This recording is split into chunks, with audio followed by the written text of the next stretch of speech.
gi liggéey bi tàmbale ñu ngi ko fixé sax janvier 2022 lu ni mel nag tax ba port autonome de Dakar ci jamono yi ak commandant territorial bi ngir fexe rek wa askan wi liggéey bu ni mel mu def ko moominam loolu waral nag ay ndaje yoo xam ne jamono yi ñu ngi koy amal ak askan wi seen ay xalaat ci wàllub liggéey bi. 1200 hectares nekk ci ñaari commune muy Popenguine Ndayane ak Diass donc bu ñu jógee fii dinañ dem ci dëkk yi nga xamante ni ñoom la mbir mi gën a soxal nekk ci biir Popenguine Ndayane ak Diass waxtaan ak ñoom présenter leen projet bi wax leen ni leen équipe yi dinañ commencer dugg ci terrain bi natt implanter ay balises pour que ku ñëw fi nga xamante ni fa la ñu war a tabax projet bi nga xam ni fii la tàmbali fii la yem bu loolu wéyee nag dinañ def aussi forum ci commune bu nekk parce que comme niñ ko xamee lii di port bu ñëwee forcément dina am ay jeexital yu bees yu muy indi moo tax ñooñu dañ leen a bëgg a dajale ñoom ñu indi ci seen xalaat wax nan la ñu bëgg état gunge leen surtout ci ni ñuy organiser seen espace nan la ñuy bénéficier woo ci opportunité yi nan la ñu fexe ba ndaw ñi ñu former leen forum boobu dina leen permettre ñu def. projet bu port bu Ndayane bi def di projet bu am solo ci wàllub koom sunum réew ngir rek ñu jëmmal ko faw ñëpp ñi nga xam ne rek dañ ci daf leen concerné ñu toog waxtaan ak ñoom ngir tamit sensibiliser leen loolu nag mooy gis-gis directeur exécutif bi. projet port Ndayane vraiment buñ ko dee wax mooy man li ma ko jàppee mooy maa ngi commencé jëm mag tuuti du ma mag tuuti mais projet yi ma gis ci Sénégal ci Afrique en termes de volume de coût de truc defe naa ci projet yi gën a mag ci la bokk projet bi nag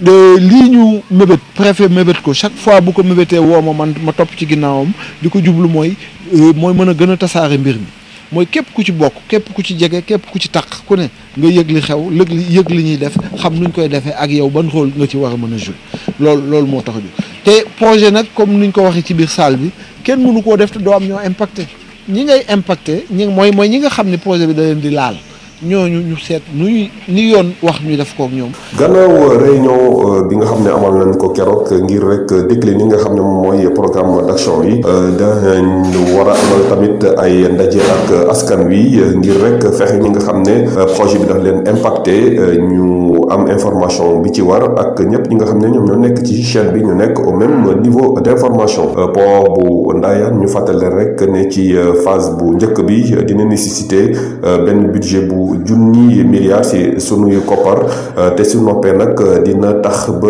place Sénégal ci wàllu port fësaat fii ci dendub Afrique ak ci àdduna wërgal këpp yëpp. Le port de Ndayane verra le jour bientôt. Le port autonome de Dakar, maître d'œuvre de cette infrastructure de haute portée économique, accompagne le commandement territorial dans l'ingénierie sociale de ce projet, d'où une série de rencontres, d'échanges et d'informations avec tous les acteurs impliqués. Aujourd'hui,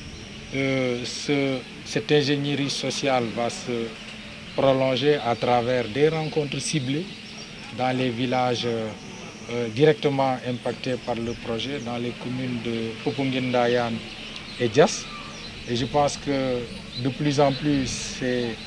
des préoccupations qui sont soulevées par les populations. Et ces rencontres ciblées vont nous permettre non seulement de leur expliquer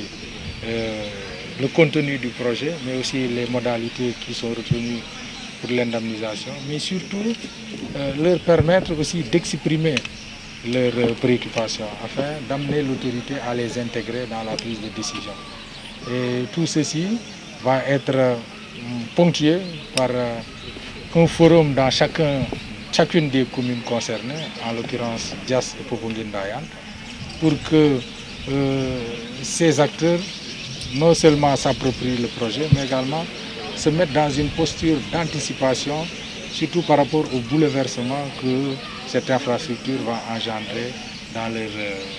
vie quotidienne. Ce projet de port en Ndayane est un pari sur le futur. Sa réalisation nécessite ainsi la participation et l'implication de la chaîne d'acteurs, estime le directeur exécutif du projet. Le préfet a initié ce programme aujourd'hui le lancement pour dire aux acteurs que le projet a démarré et voilà les prochaines étapes. Et à travers la réunion d'aujourd'hui, c'était pour décliner son programme d'action, que les travaux de terrain vont commencer avec les populations locales, que les impactés puissent être informés, que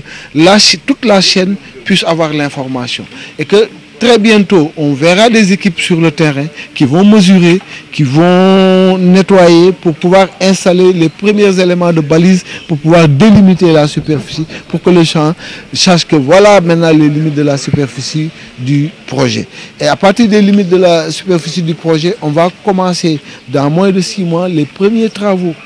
qui sont les travaux d'attaque, comme on dit, et dans les voies de chantier, etc., pour pouvoir ouvrir les voies de chantier et, avec notre partenaire, commencer les travaux maritimes et les travaux terrestres. Après la réunion tenue pour décliner le programme d'action, les réunions avec la population vont démarrer pour que les impactés puissent être informés et que toute la chaîne puisse avoir la même information sur le projet. Le port de Ndayane, qui va nécessiter un budget de 1000 milliards de francs CFA pour sa première phase, devrait passer à terme notre pays dans le quota des meilleures places portuaires en Afrique et dans le monde.